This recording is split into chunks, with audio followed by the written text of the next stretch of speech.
নমস্কার সম্মানীয় দর্শক বন্ধুরা, আপনারা প্রত্যেকেই জানেন রাজ্যকে কেন্দ্রীয় সরকার গত 2 বছর ধরে জব কার্ডের টাকা দেয়নি। সেই মতো মুখ্যমন্ত্রী মমতা বন্দ্যোপাধ্যায় ঘোষণা করেছিলেন যে কেন্দ্রীয় সরকার রাজ্যকে জব কার্ড হোল্ডারদের বাকিয়া টাকা না দিলেও রাজ্য সরকার সেই টাকা জব কার্ড হোল্ডারদের অ্যাকাউন্টে ট্রান্সফার করবেন এবং তিনি একটি ডেট বেঁধে দিয়েছিলেন 21শে ফেব্রুয়ারি সেই টাকা দেবেন। কিন্তু পরবর্তীতে আরও বেশ কিছু যোগ্য উপভোক্তার নাম বাড়ায় তিনি ডেটটি পিছিয়েছেন, কারণ যে সমস্ত যোগ্য উপভোক্তাদের নামগুলি আবার এসেছে তাদের ডকুমেন্ট ভেরিফিকেশন করার জন্য কয়েকদিন সময় লাগবে।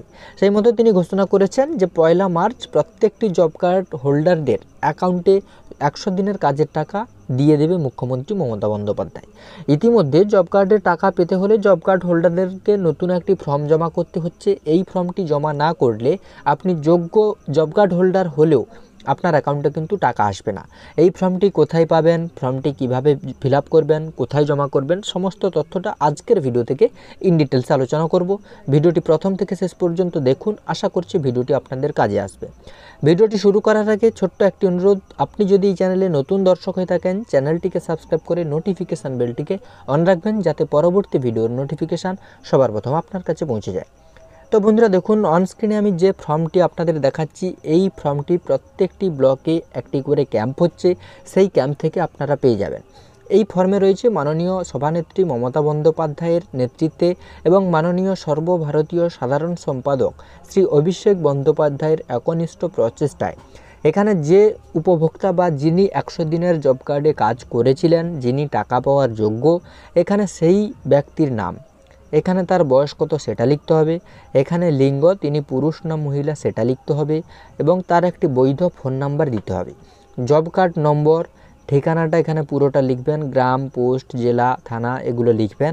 ব্যাংকের নামটি ভালোভাবে লিখবেন, অ্যাকাউন্ট নম্বরটি দেখে দেখে লিখবেন। অ্যাকাউন্ট নম্বর লেখার পরে আইএফএসসি কোডটা এই জায়গায় লিখবেন। এবার বাম সাইডে দেখুন, এই জায়গায় রয়েছে 100 দিনের কাজের বঞ্চিত শ্রমিকদের 2 বছরের বাকিয়া পারিশ্রমিক পাওনার ক্ষেত্রে সহায়তা পত্র। নিচের দিকে আবারও সেই ব্যক্তিকে নাম, বয়স, লিঙ্গ, ফোন নম্বর, জব কার্ড নম্বর, ঠিকানা এবং আধিকারিকের স্বাক্ষর, অর্থাৎ সেই ব্যক্তিকে এখানে একটি সিগনেচারও করতে হবে। এখানেও রয়েছে 100 দিনের কাজের বঞ্চিত শ্রমিকদের 2 বছরের বাকিয়া পারিশ্রমিক পাওনার ক্ষেত্রে সহায়তা পত্র। এই ফর্মটি আপনারা আপনাদের ব্লক অফিসে পেয়ে যাবেন, সেখান থেকে ফর্মটি নেবেন।